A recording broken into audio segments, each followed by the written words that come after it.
Welcome back, Immigrant Nation. Another week, another new episode. Thank you for being here and thank you for your support as always. If you want to reach out, you know where to reach out. Our social media account is at An Immigrant's Life. If you want to send an email, our email is at animmigrantslife@yahoo.com. That's where you can message me if you or someone you know wants to come on the podcast, or if you just want to chat. I am always willing and ready to have an exchange of message. We have such a great episode today, so let's just get to it. In this week's episode, we are thrilled to have a passionate advocate for sustainable fashion joining us. A trailblazing woman in the realm of eco-conscious style brings a wealth of knowledge and experience to the table. She's not only reshaping the narrative around fashion, but is also inspiring others to embrace a more sustainable and mindful approach to their wardrobe choices. Get ready to delve into a conversation that explores the intersection of fashion, sustainability, and positive changes. So without further ado, let's get into the show. Isa, dalawa, tatlo. Today's guest is a writer-activist that is fabulous and smart like Elle Woods and writes killer lines like Alison Swift. Everyone, please welcome Katy Ho. Thank you. Thank you for coming on, Katy. I really do appreciate. Yeah, thanks for having me. Yeah, I mean, when I reach out to you, I'm like, all right, she's cool. I want to talk to her. But, you never know. Social media, we never know what happened to the messages or whatever. Or you might think like, this weird-ass guy just sent a message on me. No, I was really excited to hear from you. I think what you're doing on this podcast is really cool, and like spotlighting these stories is really important. So thank you. Yeah, I was very happy to hear from you. I really appreciate that. Yeah. Why don't you tell the Immigrant Nation where they can reach you before we start talking about your good stuff? Yeah, sure. So you can reach me on pretty much all socials at Katy Ho, so KATYHO _. I'm most active on Instagram, but I am kind of everywhere. And I also have a Substack newsletter that I update kind of haphazardly, which is katyho.substack.com. So, Substack, I've heard that before. What is it really? It's basically an independent writing platform. So it's a way for writers to get their work out there and kind of build their own audience instead of having to go through other publications. It's kind of a good way for writers to be a bit more independent and have some more control over their work. Apparently, it's very positive too, that there's not much negativity towards each other. Yeah, I think so. I think it's very supportive. Like, you basically can post whatever you want to write. People can comment on it or like your articles. I think the thing I like about it most is it kind of acts as a newsletter as well. So you can build up a list of subscribers and get your work out there to different people. Beautiful. Before we talk about your work, which, by the way, I read some of your stuff. I love it. Oh, thank you. Yeah. Why don't you share some of your background, your personal background? Yeah, so I guess in the context of this podcast, I was kind of wondering if I would be a good fit because I'm not an immigrant myself, but my parents are. And I have been really learning more from my parents about their stories. I think there's still so much that I need to learn from them, so I don't know everything. But yeah, my parents were both refugees. They've kind of been displaced to various different places. We're ethnically Chinese, but both my parents were born in Vietnam. And yeah, because of war, they kind of had to be displaced to various different places and then eventually ended up being placed in Canada when they were just kids and having me in Calgary. So I grew up in Calgary. It was really interesting experience as a person of color because Calgary is, I think it's still pretty diverse, but it's still pretty white dominant in the culture. So yeah, I grew up there, and then I moved to Vancouver for university and studied at UBC. Yeah, and now after graduating, I've been doing all sorts of things, mostly focusing on my writing and working for startups. I'm really passionate about intersectional feminism, social justice, and sustainability. So those are all kind of areas that I like to focus on in my work. That's awesome. About your parents, so they were born in Vietnam, but they're Yeah, ethnically Chinese. yeah, exactly. Do they ever acknowledge themselves as Vietnamese, or are they Chinese that was born in Vietnam? Yeah, I think they very much identify with being Chinese but born in Vietnam, because our culturally we're still very Chinese in terms of the holidays we celebrate. We speak Cantonese, not Vietnamese, although my parents know a little bit because of growing up there. But yeah, it's really interesting just hearing about their experiences growing up in Vietnam. And I think at the time there was kind of some political tensions between China and Vietnam. And so they were treated a little bit differently because of that. So yeah, I think they still very much identify with being Chinese, even though they were born in Vietnam. Yeah, very interesting, you know. Um, I'm assuming because of, was it the Vietnam War, or was it the other things that made them move to Canada? Yeah, I guess I should brush up on the history of this, but I believe in the aftermath of the Vietnam War, there were some tensions between China and Vietnam. And so, yeah, that kind of resulted in some war. Yeah, I know they had to kind of evacuate their villages, and especially for Chinese people, it was not a very good time to be living in Vietnam. Yeah, I mean, I've heard stories of like my family members being detained by the Vietnam police because they thought that they were working with the Chinese government or something, just because of the fact that they were ethnically Chinese. Yeah, I think my grandpa was actually held in one of the jails for quite a while until they realized he had nothing to do with that. But yeah, so it was kind of, yeah, obviously not an ideal time to be living there as a Chinese person. For sure. Obviously, they went through the traumatic experiences and they didn't know about psychologists or therapy. The Yeah. only way for them to do is just keep on going. And then they had Katy. They tried to pass that trauma towards Katy. How's your relationship with mom and dad, with them going through that and you know, kind of living it through them? Yeah, I really like that you point that out, because I feel like there is a lot of intergenerational trauma that happens with so many immigrant families, or yeah, just so many immigrant or refugee families. And a lot of the time the parents don't really, they never had the chance to learn about mental health. It's partially in the culture, and then also just part of going through so much. Like, you don't have time to think about mental health, you're just trying to survive, right? So yeah, I think it definitely had an effect on how they parented me, how they deal with emotions now. And so I think when I was younger, it was really difficult to deal with because I also had no awareness of, I didn't know what intergenerational trauma was. I didn't know what my parents had been through. When you're a kid, you're just like, oh, I just want to go to sleepovers and parties with my friends. You're like Good totally on a different page. And it's so different from what my parents went through when they were that age. So I think now, having grown up and having learned a bit more, my relationship with my parents has improved. I think, yeah, it's in a much better place now. Not that it was ever bad, but I think I just have a better understanding of where they're coming from, why they act the way they do. And yeah, I think I just understand them a little bit better now. You've forgiven them?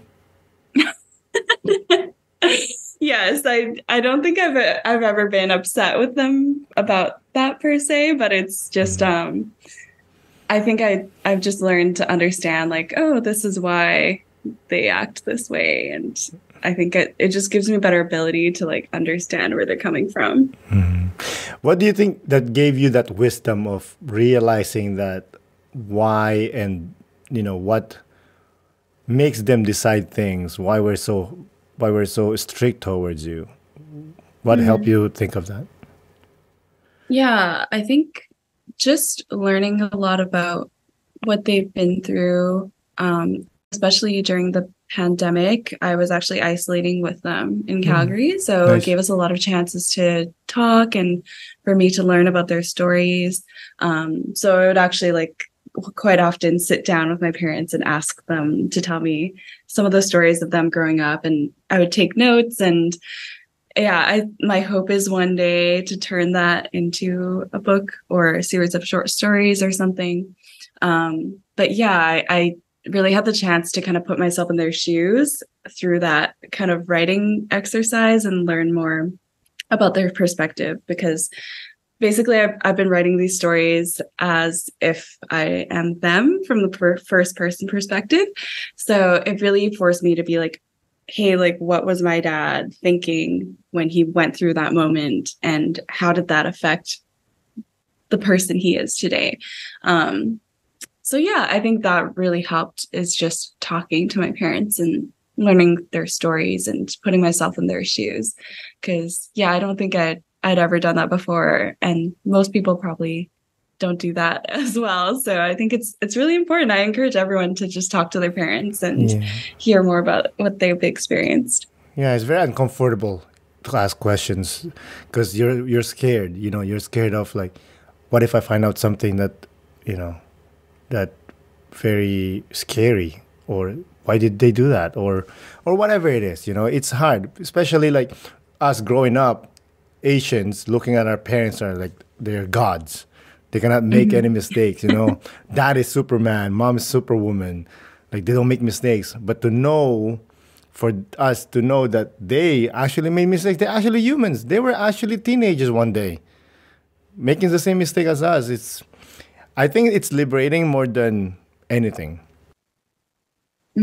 Yeah, absolutely. And I think that's like such a big moment growing up when you realize your parents aren't perfect and they're just people like you and they've been through stuff and they're flawed. And yeah, it's kind of I don't know. It's an interesting experience because on the one hand, your entire belief system that you built up when you were younger is completely shattered, but at the same time, I think it brings down those walls and it allows you to connect with your parents more. And yeah, I think it also allows you to feel more able to just be human and not expect yourself to be perfect either. Amen, amen. Speaking Yeah. of your art, your writing, like I told you, I read a lot. One of my favorite is Guilty Party. Oh, thank you. That one was fire. I even wrote it down. It says, your refugee parents, weathered by the grief of their own fragment stories, pass these lessons on to you and call it love. Work hard, earn your place. Pull yourself up by the bootstraps. It's not their fault, so why you not grant yourself the same grace? Fire. Oh. I love that last line, how you just, no pun intended, you just tie them up perfectly. How do you feel that now, that with that question? How do you not grant yourself the same grace? Yeah, I think I struggle with that a lot growing up, is just feeling, I don't know, feeling this sense of guilt. And yeah, I don't know. I've always been bad with dealing with that emotion. I'm not sure why. I still don't know why that is exactly. But yeah, I think it's easy to be hard on ourselves, especially, yeah, like having immigrant parents and feeling like you kind of have to not necessarily like live up to their expectations. I think I'm lucky my parents never like pressured me too much to do anything. But you still want to make them proud and you still want to make them happy. And also just knowing everything that they've gone through and everything they did to build the life that I have now, having come here with basically nothing, it's very easy for me to be like, oh my gosh, I'm not doing enough because they did all of this and they built this entire life off of nothing. What am I doing? So I think it's easy to kind of feel that sense of guilt. So yeah, it's still something I think I grapple with, but I think I've gotten better at being kinder to myself and not so hard on myself. Yeah, like what you said there, you gotta give yourself grace. You're just Yeah, human, exactly. you know? I also like that you write journals. When did you Thanks. start doing that? And how often do you journal? Do you journal every day? I wish, but I don't journal every day right now. If I had the time, I absolutely would. But yeah, I try to journal at least on a weekly basis. And definitely on a monthly basis, I like to reflect on the past month and then the month ahead and what I want to achieve.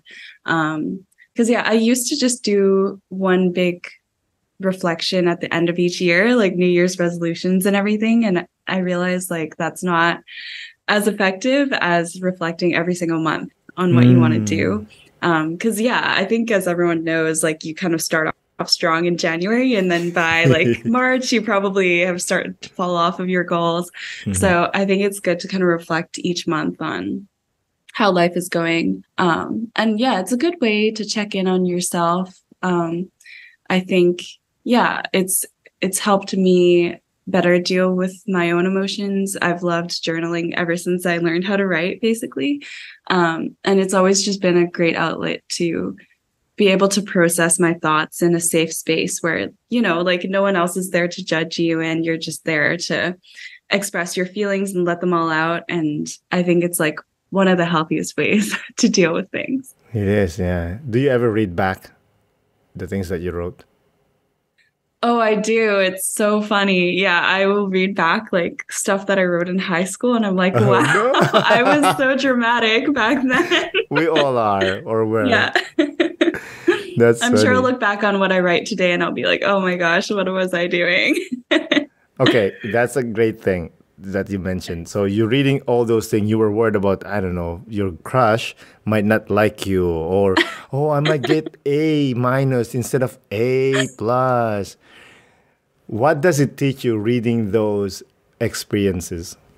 Yeah, I think actually on the note of parents, I definitely had a lot of entries with frustration towards my parents. And yeah, it's crazy because I don't even know if this is just an immigrant thing. I think it might be like a worldwide thing, like a universal human thing, but like realizing your parents were actually right sometimes. So like I'll look back and I'll be like, oh, I don't know why mom was upset that I did that. And then now looking back, I'm like, wow, like my mom actually taught me pretty well. So I hope you send mom a text. Mom, remember that moment? I'm sorry. You were right. yeah, I do tell her nowadays, like sometimes when I don't know what to do in a situation, I'm like, oh, what would my mom tell me? And she's not always right. But I think she is wiser than I used to give her credit for when I was younger. Don't we all, right? Like we think like our moms or dads are dummies that just wants to give us food and make us safe and shelter us, you know. Yeah. But other than that, they don't know anything. You know? Yeah, exactly. But it's nice to hear that, you know, you're thinking about mom and dad more when you're going through things and making the proper decisions. I'm sure with their experiences, it really mold you and help you decide what kind of path you're going to take. Like when you were a president for Amnesty International, I'm pretty sure that's their main reason. Yeah. Oh my gosh, you really dug back into the I try. history. I appreciate the research. Yeah, so I think they definitely played a big role. I mean, they've never really told me what to do or what to be, which I really appreciate about them. But I think they have really shaped my values, not even consciously, but just through their way of being. They've really shaped my values. And I think learning about their background as refugees, it really made me care about human rights issues and the experiences of people around the world, especially people who are being displaced by things like war or climate change, and all these issues that we're facing today.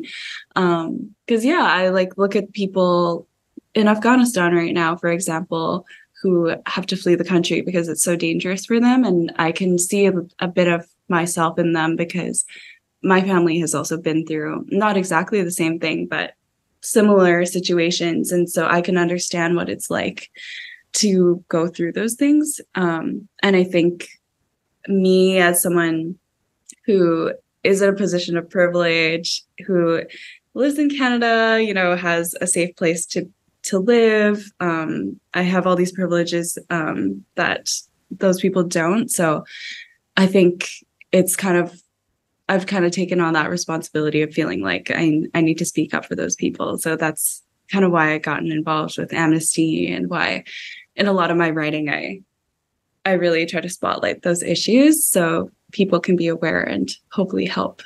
Mm-hmm. What does Amnesty International exactly, their main goal? What do they do? Yeah, Amnesty is a great organization. They're nonpartisan, and their goal is just to uphold the human rights of people around the world. So they'll just keep an eye out for if there's any human rights abuses happening around the world. They'll speak up about it. They'll do activism campaigns. So when I was working with them, we did a lot of fundraising events or events to raise awareness about issues that were happening around the world. And then we would also do petitions and letter writing campaigns to send to those governments that are kind of imposing human rights abuses on some of their people. And you'd be surprised that sometimes it is successful, having them feel that international pressure from all of our Amnesty chapters around the world, and seeing that people are keeping an eye on them, people care about what's going on.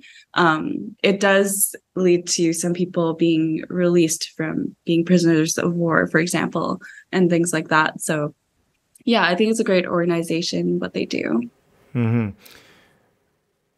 They do a lot of work, but there's so much work to be done. Do you ever feel that being overwhelmed, just saying like, what are we doing here? Like, we help these guys. There's like 50 of them waiting for us to. It never ends.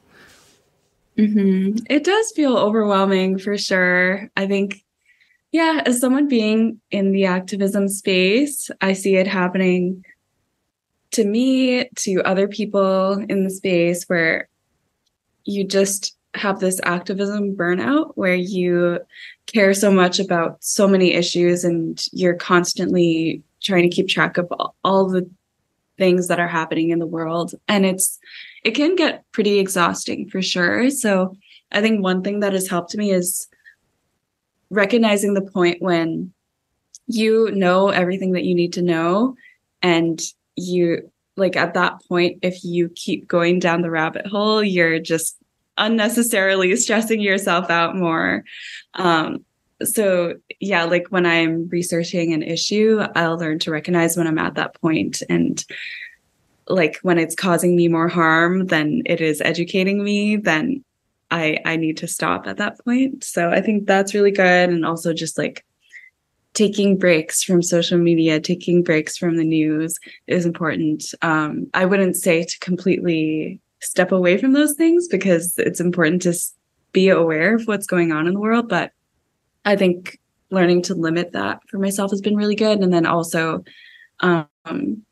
knowing other people in the space where we can kind of just vent to each other. And it feels good to at least know that there are other people who are also doing the work and who share your values, and to not feel so alone in doing that. Yeah, 100%. But does it concern you sometimes that you might end up in an echo chamber, that there's no new ideas coming in that cocoon of community that you have? Yeah, I think that is definitely a concern. I personally have always been open to people with other perspectives.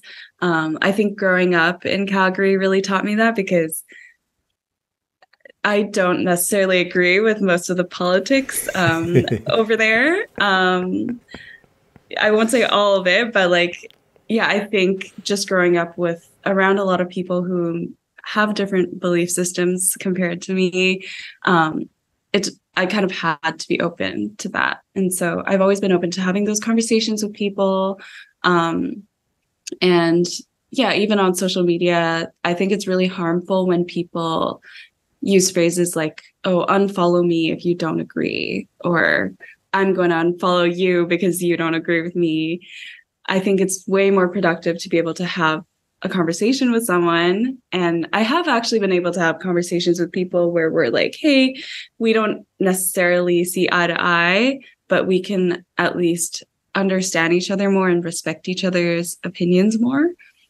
Unfortunately, I have seen people who disagree and like they would have unfollowed me because they disagree with what I say, and I wish they wouldn't. But yeah, I think that being open-minded is really important. And then also for me personally, also like looking at news sources from different sides of the political spectrum is important. And yeah, just occasionally checking in and being like, okay, what are these other beliefs and arguments that are out there? Because I think you can't really be confident in what you believe until you understand what the other perspectives are.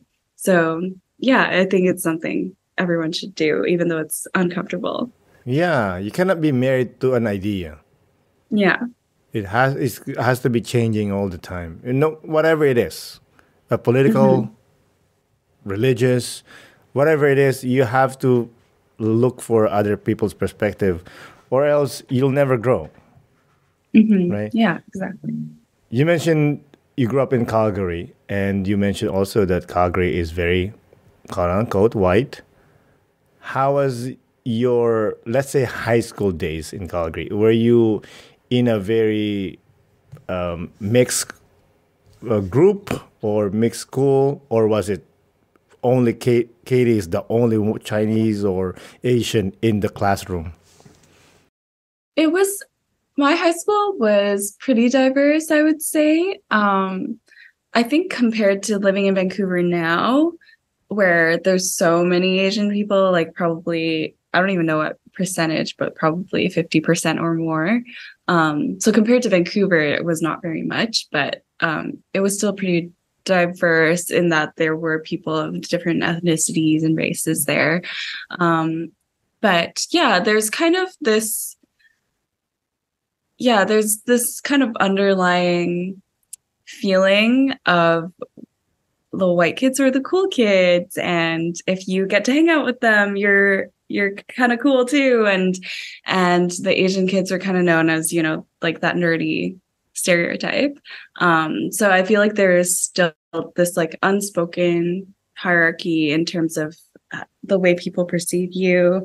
Yeah, I still remember like just some of the things that I would hear that some of the white girls would say, and like, well, what would they say? Yeah, like I just remember one of them was talking about one of her Asian friends, and she was like, yeah, like she's one of the good Asians, and like saying stuff like that. So there is this kind of unspoken hierarchy. And yeah, I think just growing up with that, definitely I had a lot of insecurities when I was younger. Luckily I think I've moved past them today, but I think just feeling that sense of inferiority, feeling like I wasn't cool or beautiful or worthy. And yeah, I think that really weighed on me when I was younger, but actually coming to Vancouver really helped me through that, because I was able to find a lot healthier ways of identifying with being Asian compared to being in Calgary. What do you mean by that healthier identification that you're Asian? Yeah, I think in Calgary, I felt always like I was representing my race. So like whenever people saw me, they would just see that, oh, she's Asian, she's different. Whereas coming to Vancouver, there's so many Asian people that there's so many different ways of expressing who you are. It's so liberating to feel like you're not limited to this box of like, oh my gosh, I need to represent my entire race and everything that I do. When I came here, I was just like, I can just be me. Like, I can just be a person. And I like, when people look at me, they don't see like, oh, she's an Asian person. Like, they'll actually see me for who I am. At least I hope so. So, yeah.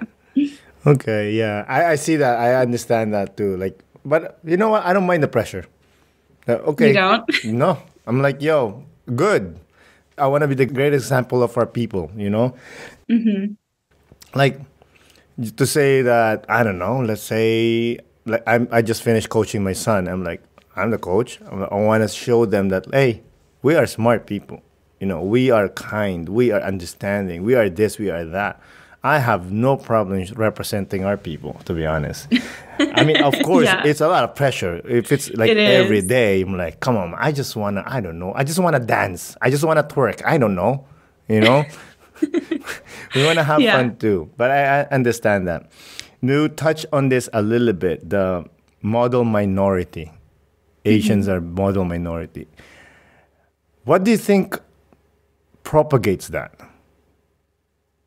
Ooh, that's a big question. I feel like it goes back so far that I mean, even just looking back to the history of Canada, where some of the very first Asian people to be in Canada were the Chinese railroad workers, and they were basically brought here to work on the Canadian Pacific Railway. They were paid peanuts. Yeah, they were paid way less than everyone else. And then after building the railroad, there was the head tax, and there were so many barriers to them bringing their families over and becoming citizens and getting the right to vote. And so I feel like it's entrenched in our history where Asians are kind of expected to like work and contribute to society, but not get so much in return. So yeah, I think it's really, really harmful. Yeah, I don't know exactly where else it would come from. I guess it's also kind of in our culture to, I think like with my parents, for example, like they always taught me like, hey, just work hard. And if you work hard, you'll go places and you'll be successful. And I don't think that mentality is wrong necessarily, but in the context of like culture and race and everything, yeah, I guess it can be harmful in the sense that it can, I don't know, take away the effect that racism has, in that if we just believe, oh, we just have to pull ourselves up with the bootstraps and work harder and we'll be fine. And that can be really harmful to both us and like other BIPOC communities, like Black communities, for example. Like if we look at their struggles and we just say, oh, you should have just worked harder. Like that's like, I think it kind of takes away from the more deep systemic issues at play. So yeah, I don't think there's necessarily anything wrong with working hard, but I think we also need to recognize there's other deeper things that kind of create barriers for people of color to succeed. Yeah, also majority of Asians, Southeast Asians at least, we're very like hard work and shut up. You know, we don't like standing out. You know, we don't have Katy right here showing her beauty. Like, hey, by the way, we're beautiful and smart. That doesn't exist, you know? It's always like work hard and be quiet. Don't be noticed. That is so true. Yeah, I definitely noticed that.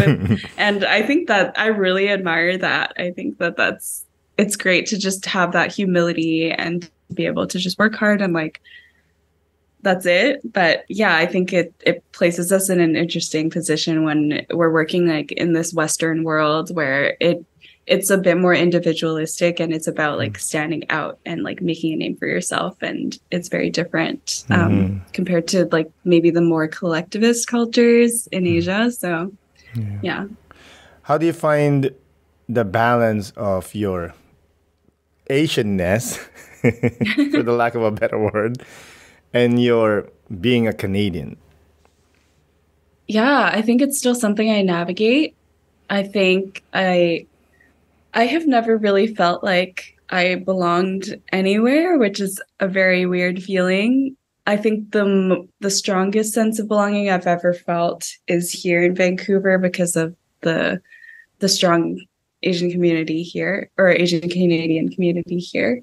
Um, but yeah, I just have never really felt like I truly 100% belonged anywhere. Like growing up here in Canada, if you're a person of color, you're still kind of not seen as 100% Canadian all the time, although That's I think awesome. everyone is. But Mhm. yeah, you'll still get questions of, hey, like, where are your parents from? Where are your grandparents No, where are from? you from? And yeah, exactly. So, whereas like with my white friends, like, I don't think they really get asked that as often. And I've also gone back to Asia. Like, I visited Hong Kong because my family is Cantonese. So I feel like if I were to belong anywhere in Asia, it would be there.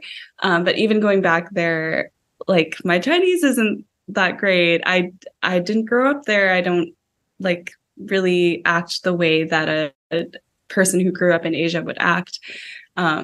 So yeah, it's very it's a complex identity, but I think there's also a lot of people who feel similarly, and I think I find community with people who kind of have that similar experience. And helping Yeah. each other to find that whatever that identity that you not want to be but are.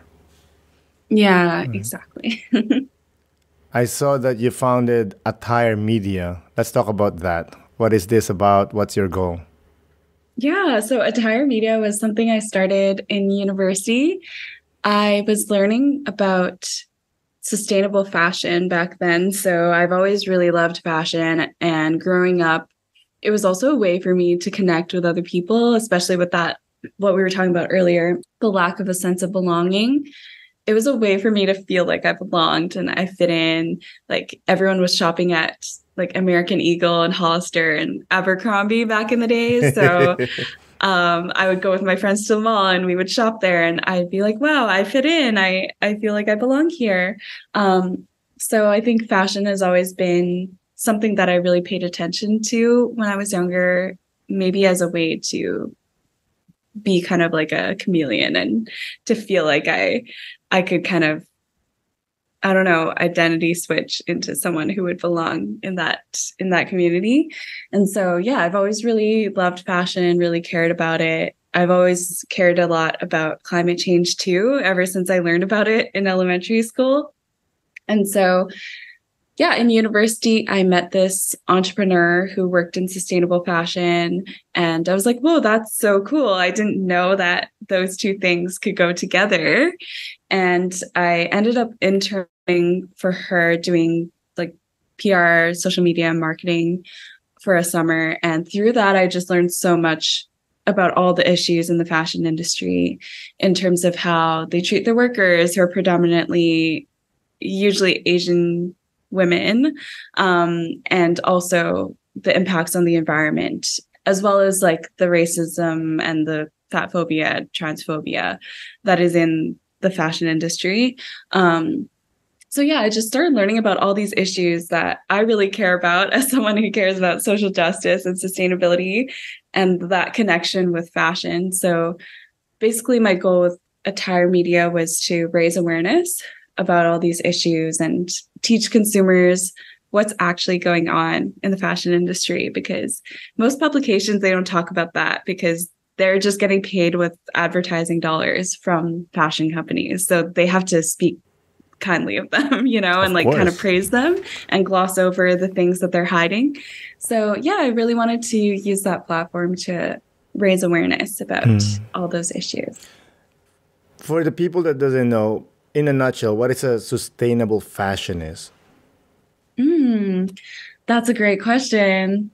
I feel like it's such a complex answer because there's so many components to it, but I think there's kind of two main aspects to sustainability in my mind. So there's the environmental side. So I think a truly sustainable fashion brand, they'll put consideration into the materials they're making and, making sure that they're using less water and energy and less pollutants in making the clothes. But there's also the aspect of making sure those clothes actually last a long time. So quality is also really important. Like how long will a piece of clothing last?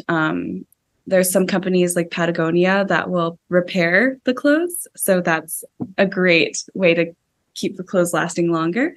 So like minimizing the environmental impact of the clothes, ideally making sure it's circular so that the clothes don't end up going to the landfill. That would be ideal. And then there's also the human rights ethics side where I don't think a piece of clothing can be sustainable if it was made using like child labor or modern slavery, which unfortunately still happens a lot in the industry. So they also need to make sure they're paying their workers a living wage and giving them safe work conditions and treating them well, which you wouldn't think would be so hard to do, but it's still such a widespread issue. Yeah, I grapple with this question all the time. Like, is there like one bad guy on top of that company making all the decision? And I don't think so. I think I forgot the word is, but he's passing on a little bad decision and then pass it to the next guy, bad decision. Then let's say the president says, we need to make money. We pass it on the VP. The VP says, okay, we do need to make money. What do you think we could do? And people will make adjustment like, oh, maybe we could ask these poor people to make clothes for free. And these kids, we're giving them money. So what's the point, right? So I think that's what it is. It's unfortunate, but it's the nature of the beast, right? Speaking of that, how do you propose for companies to make their margins if they don't create new products? Well, I think that you can continue making new products, but they need to be ethically and sustainably made and high quality. And that is going to come with, selling them at a higher price point. And so that comes in the issue of like, okay, some people won't be able to afford it. But also, if you look back at how fashion was consumed back in the day, like people would save up to buy a piece of clothing, and it would be a really special thing to like get a new dress or a new shirt or a new pair of shoes. Like it would be a big deal because you would save up for it, and it would be like a very deliberate decision. So I think consumers also need to start changing their minds around that. And like fast fashion has trained us to want to just have a bunch of new clothes instantaneously every week. And that's not how it should be. So I think all of society kind of needs to change their mind around that. But I think with companies, like if they start doing things more ethically and sustainability, they can justify selling at a higher price. And so they can still make their profits off that. And there's also so many new business models, like there's clothing rentals that are starting to become more popular. Rentals? Yeah. So if you produce like a really high quality piece of clothing, people can keep rewearing it, right? So there's companies like Rent the Runway where you can basically pay for a clothing subscription, and every month, I think it's every month, you can get a new set of clothes. And then at the end of the month, you return them and you get new ones. And the idea is everyone's kind of sharing these clothes, and you're still getting that novelty, and these companies are still getting paid, but you're kind of avoiding that problem of clothing waste or producing too many new clothes. So that's also an interesting new model. I think just be creative. I think there's so many ways to change things up, and it doesn't have to continue being done the same way it's always been done with fast fashion. So I think there's, so many creative solutions. Yeah, dude, my clothes are old. I just mix them up. Yeah, exactly. That's all. Like, get a shirt, pants, and maybe put a good, nice jacket. Your jacket hides everything, Just wear a Yeah, good, nice. layering is key. Exactly. Get a beautiful, nice jacket, high quality jacket. You're good. You just Hmm. mix it up with whatever, you know. I don't need new clothes. I don't like shopping anyway. I get tired, you know.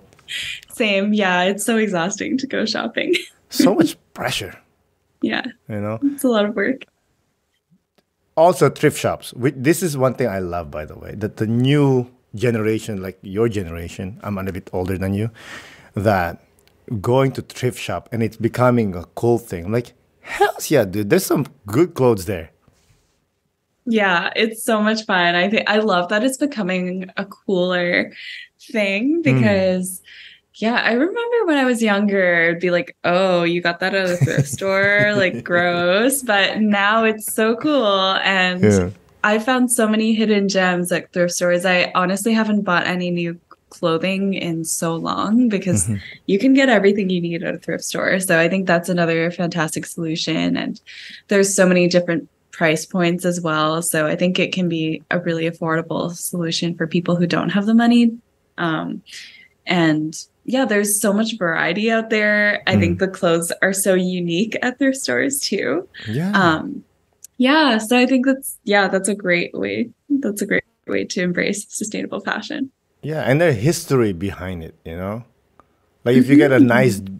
jacket from the 70s, weathered, cool already, automatic cool, and cheap. Yeah, exactly. Yeah, I love that there's a story behind everything and everything's so unique. And I feel like so many things that I've thrifted are good conversation starters because people will Mm. be like, oh, I really love that sweater. And then you can tell them the story of where you found it. So yeah, it's so much more fun than just being like, oh yeah, I bought it online from Shein, you know? I was just gonna say Shein. Yeah, it's just I don't like Shein, by the way. I don't care if they're this. I know, like it's like stop buying stuff, dude. Like Yeah, how many blouse do you need? Seriously, how many? One is maybe exactly. two is enough. Put a jacket on, and you're good. Exactly. Yeah, it's so bad. And everyone knows how bad the company is. Mm. But they still somehow make money. And yeah, I guess there's some people who unfortunately don't care or like they don't understand the impact that their actions are having. So yeah, I think on my part, I just do my best to educate people about that. Mm. And I have had people who follow me say, "Hey, I started thrifting because of you." So yeah, Mm. That's it's good to cool. see that, I think no matter how big your platform is, or even if you're just talking to your group of close friends, you can Mm. make a difference. Yeah. And by the way, the quality is garbage. It's like Yeah. you wear it once and then like it's broken. Like H&M is the worst, one of the worst. It looks Hmm. nice. Oh, it's beautiful. You wash it, bleh, garbage. I'm like, no, Yeah, I'm not gonna spend $30 for a shirt that I'm gonna wear once. exactly. It's terrible. And yeah, I think a metric that we kind of use in sustainable fashion that you might be interested in Mm. is called cost per wear. Mm. So instead of just looking at the raw cost, you need to calculate, okay, how many times am I actually going to wear this? And then what's the Mm. cost per wear? So yeah, if you're buying like a $30 shirt, but you're only going to wear it once for like a special event or something, is it really worth it compared to like a $30 shirt that you thrift, but you can see yourself wearing it for years and years and years? Mm. The cost per wear is going to be a lot lower, right? So, yeah, I think just thinking about the longevity and rewearability of Mm. things is important too. Yeah. How do you think the intersection of climate justice and slow fashion can contribute to a more sustainable future? Mm, the intersection of climate justice and sustainable fashion. Yeah, I think that it's important to not only consider the environmental impact, but the human side of things, Mm-hmm. like we were talking about earlier.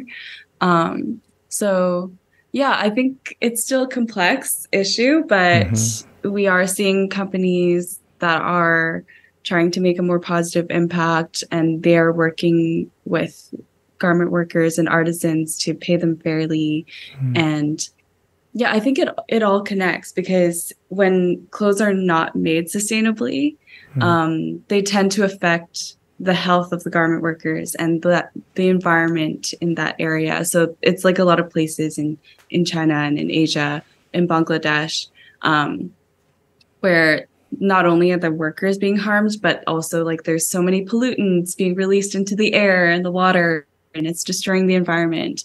And I think we also forget that we as humans are animals too. So when the environment gets harmed, we're harming ourselves basically.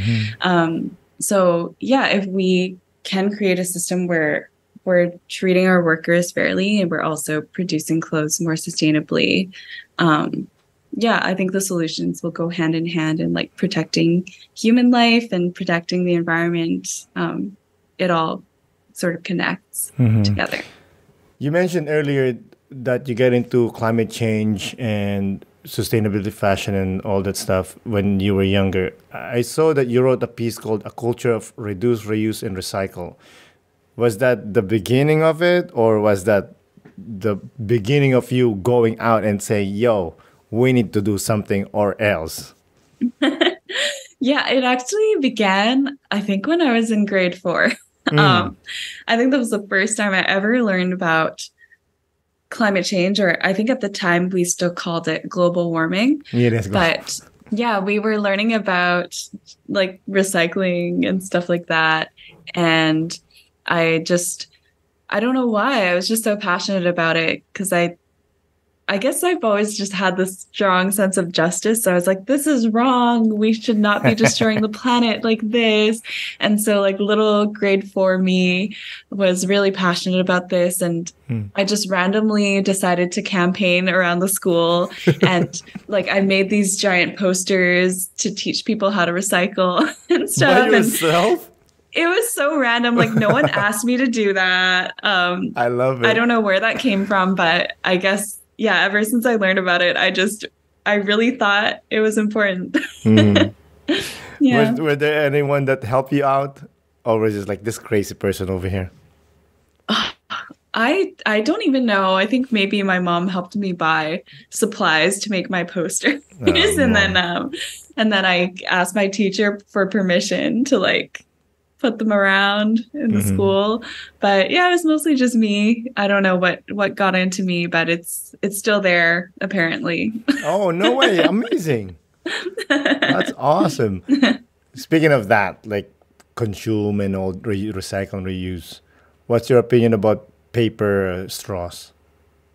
Oh, I think they're a good solution. I mean, I guess I can't speak for people who, I know for people with certain disabilities, they rely on straws and they need them. So I can't speak for the impact that it's had on them. For me, I think it's a great solution. I think, especially here in Vancouver, we're transitioning to a lot more compostable things. So yeah, that's really great to see. The only annoying thing is I'm a slow drinker, so usually the straw starts to get really soggy. Me too, dude. I hate that. Hey, listen, I love Mother Nature, but I hate that stupid ass straw. Yeah, you know what? I actually I started using reusable metal straws and glass straws instead. I got things to do. That's I'm way not better using for that me. metal stupid straw. You crazy? What I do is I use the plastic straw and I try to reuse the plastic straw. That's what I do. That's good. I usually go to like, I don't know, like a fast food chain, whatever. I'll just grab 10 of them and then keep it at home. Yeah, that's a good idea. I think ultimately the goal is just to reduce plastic waste. So as long as we're doing that, whatever way we're doing it is good. Yeah, I guess so, but it's just, it's so difficult. Like I am also, I'm not like as big as you. Me, I'm just like, I do my part kind of situation, I'm not the type of person that's just gonna throw whatever on the street. But like try to recycle. I grew up poor, so like when I use a lotion bottle, bro, when you pump it and nothing comes out, Yeah. Yo, I opened that up, bro. I cut that up, you know? Yeah. You got to use it all. Because, for some people, it's finished, right? Because nothing comes out. No, dude, there's like 1/4 of them is over there. It's just not getting stuck up, you know? But Yeah. but then again, what are you gonna do with the plastic? You're gonna throw it away, and then it's gonna end up in the I don't know where it ends up. Yeah, it's actually great that you bring that up because I think a lot of like poor and even like Asian immigrant families, they have a lot of really sustainable practices. They're not perfect, but it's like there's a lot of things that we do, I think just in the name of being frugal that are actually also sustainable. Yes. Like we reuse all of our shopping bags. We like use everything until it's completely done. Ziploc. Yeah. And so I think we do have a lot of great like sustainable practices that come from our culture. Yeah, I agree. Like Our background. sometimes I'll see like those like Instagram reels. They're like, oh, you don't have a cup for your plant? You can get your Coke liter, cut it in half, and plant whatever in it. I'm like, yo, we've been doing that since forever. What are you doing? Yeah, exactly. You're stealing our idea, man. Like I remember I was in the metro here. Metro is a subway system, and there's this girl. She has this bag of like, it says Zesto. I know Zesto was like a juice back home, and it's a Tetra Pak, and they were making bags out of them. And I was like, yo, that's our product. That's so cool, Like I love that. I love that she's making it cool. Because that's the problem. Is it cool? Like the thrift shop. Like you said earlier, buying from thrift shop back then, like, ooh, you buy from thrift shop? What are you, welfare? But now it's cool. Yeah, I really agree with that. I think there's already so many solutions out there, and I feel like if we all just started actually acting on them, like we would be able to make so much progress. But the problem is people are like, oh, it's annoying. I don't want to do that, or it's not cool. And yeah, I think that's why I personally like using social media as a platform to kind of make the sustainable lifestyle more appealing to people and show people like, hey, you can actually enjoy your life and be stylish and, have fun, but still care about sustainability. And it doesn't have to take away from your life. I think people a lot of the time they view sustainability as a subtraction, whereas I see it more as you're actually adding to your life by living by your values and valuing the things that you have a bit more. I think it's like a net positive. And then you're also saving the planet that you live on and your own home. So hells yeah. Yeah. Love it. I think we're there, but let's close out with this question. How do you picture a world that perfectly sustainable and follows slow fashion? Oh, perfectly sustainable. Wow, that's a big question. I think I don't know exactly what the solutions will look like, but I would like to see a world where all garment workers are treated with respect. They're paid above a living wage and what they deserve for their work. And I think a world where people really value their clothes and they see it as something that really means a lot to them, versus something that can just be thrown away really easily. I would just like to see people really valuing the things they own a little bit more and putting a lot of consideration into that. And a world where companies are also very conscious about what they're making. And if something can't be made in a sustainable way, it's not going to be made.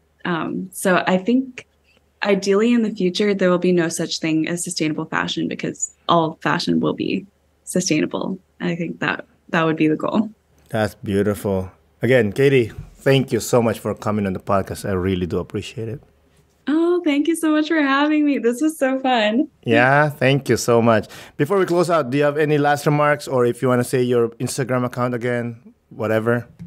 Yeah, sure. Yeah, my Instagram is Katy Ho, KATYHO _ and my Substack is katyho.substack.com. And yeah, I would love to connect with more of you. And yeah, I just wanted to say thank you again, Aaron, and make sure you subscribe to his podcast if Oh, you I haven't already. appreciate that. Thank you so much. Have a good evening. Yeah, you too. Bye. Bye. Again, Katy, thank you for coming on the podcast. I really do appreciate it. Thank you, listeners, for listening. This is Aaron Deliosa from Immigrant's Life. I'll see you guys later.